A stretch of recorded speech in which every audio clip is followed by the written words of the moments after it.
There's someone you haven't forgiven. Maybe you tell yourself you have. Maybe you've worked through it in therapy, or talked about it, or written it in a journal.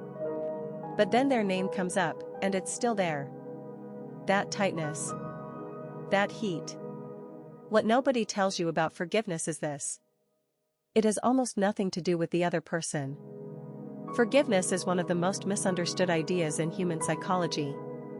Most people think it means, what they did was okay. Or, I'm letting them back into my life. Or, I'm just pretending it didn't hurt. None of that is true.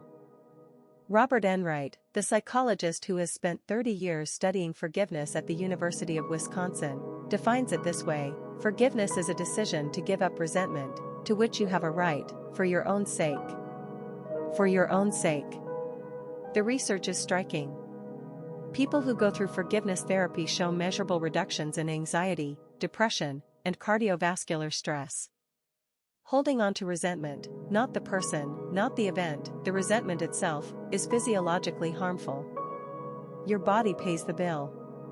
But even that's not the deepest reason to forgive. The Lubavitcher Rebbe, who led one of the largest Jewish movements in history, guided millions of people across 100 countries, and spent decades answering the most painful letters humans ever wrote, had something extraordinary to say about forgiveness. He said, resentment is a form of imprisonment. But here is what's strange about this prison: you hold the key, and you are the one who is locked inside. The person you cannot forgive is often living their life. Sleeping fine. Moving on. You are the one who wakes up with it. The Rebbe drew on the Jewish concept of mechila, release. Not erasure. Not approval. Release of the debt. He said, as long as you hold someone in the court of your judgment, you are also standing in that court. The moment you release them, you release yourself. This is not passive. It's one of the most active things a person can do. The Rebbe was not naive about this. He never told people to pretend they weren't hurt. He never dismissed the reality of betrayal or cruelty or loss. He acknowledged it fully. But he asked a harder question: how long will you let their action determine the shape of your life? Because that's what unforgiveness does. It hands the other person ongoing power over your present, long after the original event is over. Forgiveness doesn't mean the relationship continues. It doesn't mean trust is restored.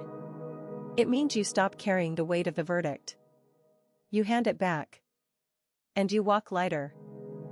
If there's someone you need to release, not for them, but for you, maybe it starts with admitting what the resentment is costing you. Not what they did. What holding it is doing to you. Right now. Subscribe. This channel is for people asking the questions that actually matter.